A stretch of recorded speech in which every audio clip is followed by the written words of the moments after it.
So I feel like every person out there has a video game that they played a ton of as a kid, but like nobody else has played that game. Whether the game was picked up from their parents or it was given to them as a gift or they bought it on their own. I'm just saying, I feel like everybody has one game in their life that is special to them that nobody else will understand. Mine was this game right here, Turok on the N64. I've played this game for probably like 100 hours. I still remember the master cheat code to unlock everything in that game. It's NTHGTHGDGCRTDTRK. Go look that up. I guarantee it's right. I say that with uncertainty, but it's gotta be close. But that was my game. What was the game you guys had growing up that nobody's probably ever heard of? Alright, anyway, what is going on, guys? Welcome back to another video and happy Wednesday. Sure, you can tell by the title, but today I am going to be ranking every wide receiving core. The reason I'm doing this is because, one, I haven't done it in like 10 months, and two, a lot of you guys want me to do an every wide receivers end of the year review, and I can't do that because there is so many receivers that I would literally have to make it into like 3 parts, and that's just too much time. This way I can go over, talk about all the receivers briefly on every team, and I think it'll be done a lot more fluently, so I hope you guys understand that. Real quick, before we hop into the video, a couple of quick plugs. One, head over to gfuel.com, use code WyattzWorld, save yourself a discount on any G Fuel products. And two, if you're 18 years or older, head over to Prize Picks, the daily fantasy app where code WyattzWorld will match up to $100 of your first deposit. Do want to point out that Joe Burrow has a free square this weekend. All he has to do is throw 1 yard and his square wins. Take advantage of that. It cannot get any easier, but always play responsibly, and let's get into the video.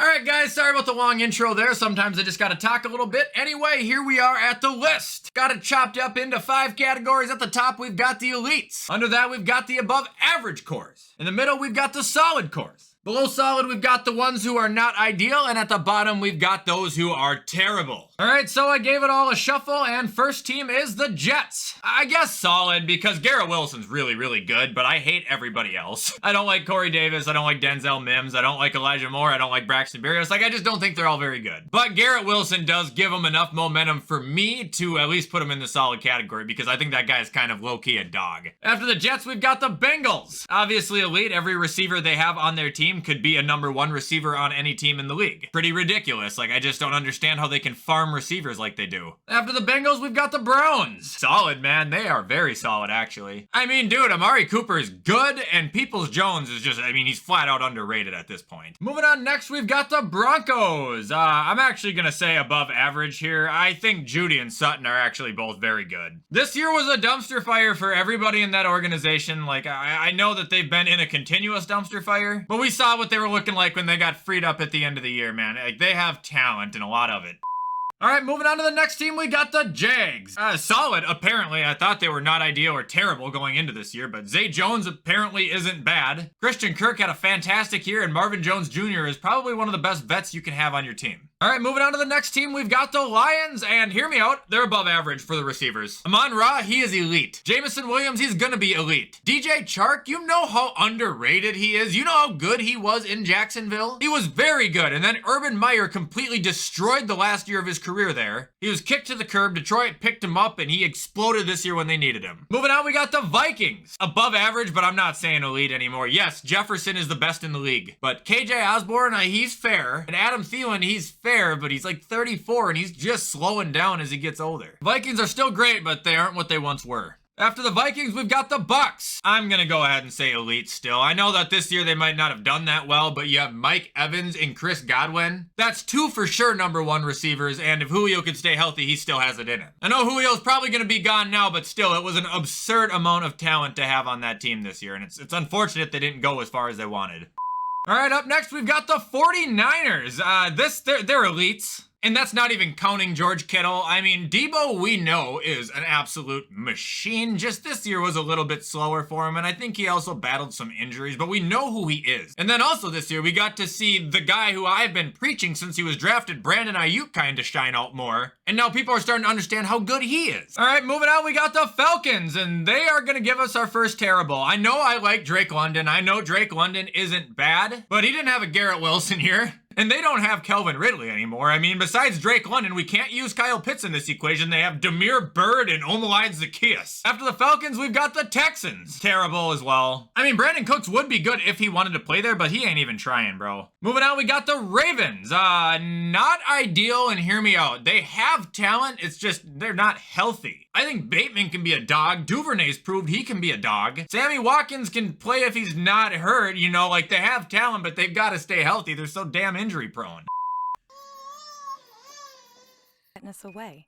All right. Moving on, we got the Rams. Above average. Cooper Kupp is him. Allen Robinson, I refuse to believe is actually as bad as he showed this year. But it would be ridiculous if I was treating Allen Robinson like I thought he was going into this season, you know? I think Van Jefferson can be good too, but they got to be healthy all at once. After the Rams, we've got the Colts. I'm going to say not ideal. They could probably realistically classify as solid, but like I like Michael Pittman, but I don't care for Paris Campbell or Alec Pierce, really. They're not terrible. I just feel like those guys as your receiving core isn't the most ideal situation out there. After them, we've got the Seahawks. I'm gonna say they have an elite receiving core still. I like Lockett and DK together, man. Like, they're pretty dang good. After Seattle, we've got the Bears. I won't say they're terrible because I know Darnell Mooney can be good, and I think Chase Claypool can be good when he gets used to that system, but this year, especially with everything going on, it wasn't the best looking thing. After the Bears, we've got the Panthers. I'm actually gonna say solid here because obviously DJ is great, but I think Terrence Marshall Jr. is actually good too, and they started to kind of use him a little bit. I mean, he's a big guy, man. Feel like they could use him like a Mike Williams if they wanted.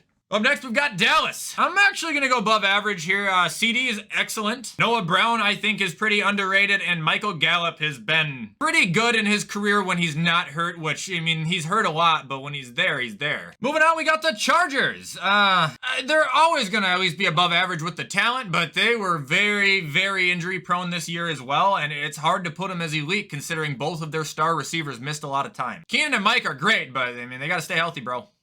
Up next, we've got the Giants. This is a no-brainer, man. I like you guys now, but your receiving game is terrible. Danny made it work, but there's no way you guys want that again. Up next, we got the Titans. Not ideal right now. Robert Woods is serviceable. Treylon Burks is looking like he's gonna be good, but we haven't seen them click and really show the chemistry, and it hasn't looked that good over there. I know Tannehill doesn't help the situation. The run-first offense doesn't help, but it's just a fact. After the Titans, we've got the Raiders. Solid. They got Devontae Adams for right now, but other than him, like, nothing. Yeah, Hunter Renfrow, but he didn't do anything this year. I can't really give him credit. After the Raiders, we got Miami. That's about as easy as it can get. We don't have to talk about that one. They have two top 5 receivers nearly right now in Jalen Waddle and Tyreek Hill. Like, it's not fair. After Miami, we've got the Bills. I think the receivers are still above average with Diggs and Gabe Davis and Khalil Shakir especially, but they're not elites. Diggs is, but the other guys, they gotta prove themselves yet. After the Bills, we've got Washington. Above average. Their receivers are really good, honestly. Curtis Samuel, Dotson. How can you forget Terry McLaurin? Like, I think that they have a very, very solid foundation there.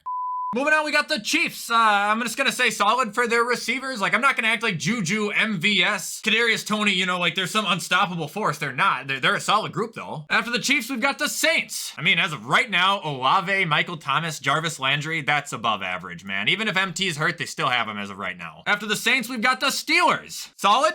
I think Pickens is good. I think Deontay Johnson is good. I just think they need a quarterback right now, and that's really all. After them, we've got the Eagles, and I personally think they have an elite receiving core there because for one, they have A.J. Brown, and for two, they have Devontae Smith, who I think if he was on any other team, he'd be 1,500 receiving yards. The only reason he's not doing that now is because he is alongside A.J. Brown. After the Eagles, we got the Packers. I'm just gonna say not ideal because I do believe that Romeo Doubs and Christian Watson and those guys can be good, but they didn't really show that they were consistently good this year. After the Packers, we've got the Cardinals. As of this moment, they're above average. They have a really good receiving core, but I know that D-Hop ain't gonna be there, so it's not gonna last. And ending, we've got the Patriots, and I'm actually gonna say they're solid because they are, but they just have the most boring team out there. Alright guys, and that is going to be all for me ranking every receiving core in the league right now. I hope you guys liked this video, and feel free to let me know in the comments where you agree or disagreed. Anyway, that is all I got for you guys today. If you want to show support to this video, comment, like, subscribe, turn that bell on. I do my best to post on this channel every single day. With everything I just said, I'm going to hop off and get this edited. As always, I will see you in the next video.